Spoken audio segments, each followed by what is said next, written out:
Sabrina Ionescu has been a big deal. The #1 draft pick, a Kobe Bryant mentee, and arguably, she's got the hottest signature sneaker of any hooper right now. But for any hooper that transcends into superstardom, there's an arrival that occurs during the playoffs when the lights are brightest. There's an emergence. And I think we're witnessing that right now. In these playoffs, Sabrina's averaging 24.5 points per game. But for me, it's not how many points she's scoring, it's how she's scoring. It's her efficiency. Super efficient, shooting 52% from the field in these playoffs, and she's getting to the rim.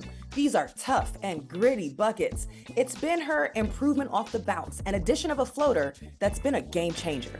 It's her timeliness. Sabrina loves the moment. In a tight game 2 of the semifinals between the Aces and the Liberty, Sabrina, in the fourth quarter, scored or assisted on 16 of the Liberty's total 19 points in that quarter. She took over.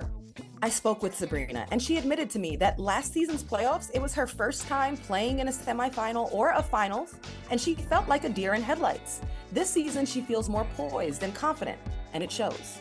An arrival often includes some kind of intersection between pop culture and basketball lore, and what better than New York superfan Spike Lee finding his way from the Garden over to Barclays to cheer on the Liberty. He's on the sidelines, rocking a Ionescu jersey. Mid-game, he daps Sabrina up, and I've said it before, this is the New York City basketball equivalent of being knighted.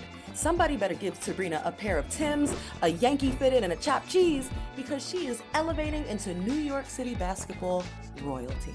The WNBA Semifinals are underway, and as we shift cities between Games 2 and Games 3, I'm handing out a few mid-series Ros Roses. This rose goes to New York Liberty game days. The moment is at Barclays Center. You thought that New York Liberty roster was deep? How about the depth of their celebrity row? Here's a list. From Game 1, Spike Lee, to Game 2, Alicia Keys, Colin Kaepernick, Robin Roberts, Gayle King, Carmelo Anthony's, Old Faithfuls, Sue Bird, Megan Rapinoe, Jason Sudeikis, all this and more in a sold-out crowd. Recently dismissed Chicago Sky coach and New York Liberty legend Teresa Weatherspoon came home, and she was properly loved on by the New York Liberty crowd. And maybe the biggest star of them all, literally the Liberty mascot, Ellie the Elephant, sashayed into the game, rocking her own custom colorway, Big Ellie Sabrina 2 sneakers. Okay? I mean, the Liberty literally sang New York with Alicia Keys in the locker room after winning Game 2. New York! Concrete jungle where dreams are made of. There's nothing you can't do.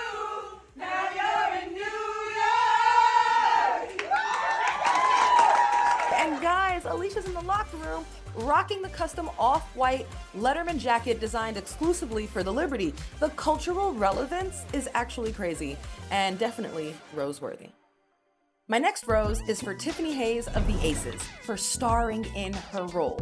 The Aces need her contributions, and quite frankly, they need everyone because they're down 0-2 and the Liberty are so deep in talent. In Game 2, Tiffany Hayes gave the Aces an impressive 10 points, 6 assists, 4 rebounds off of the bench, and it was much needed bench production considering that Becky Hammon threw in a wrinkle and moved Alicia Clark into the starting lineup, leaving the bench with less firepower.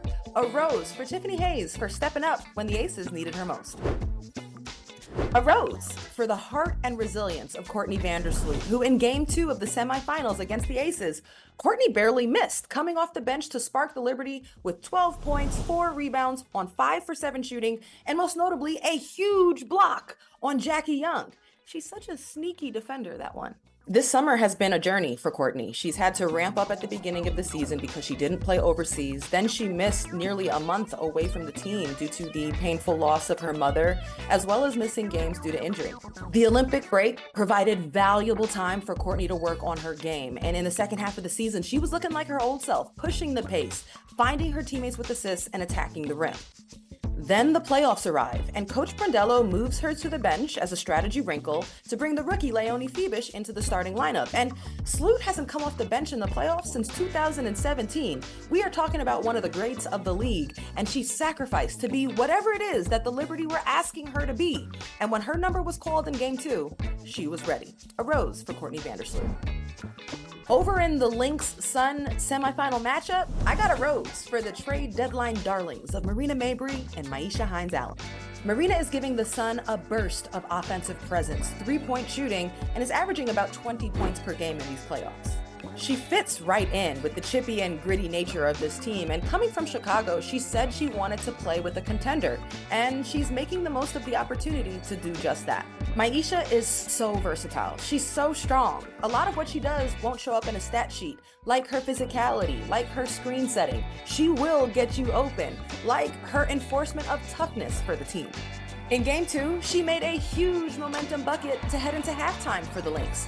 Those kind of plays add up. A rose each for Myisha and Marina.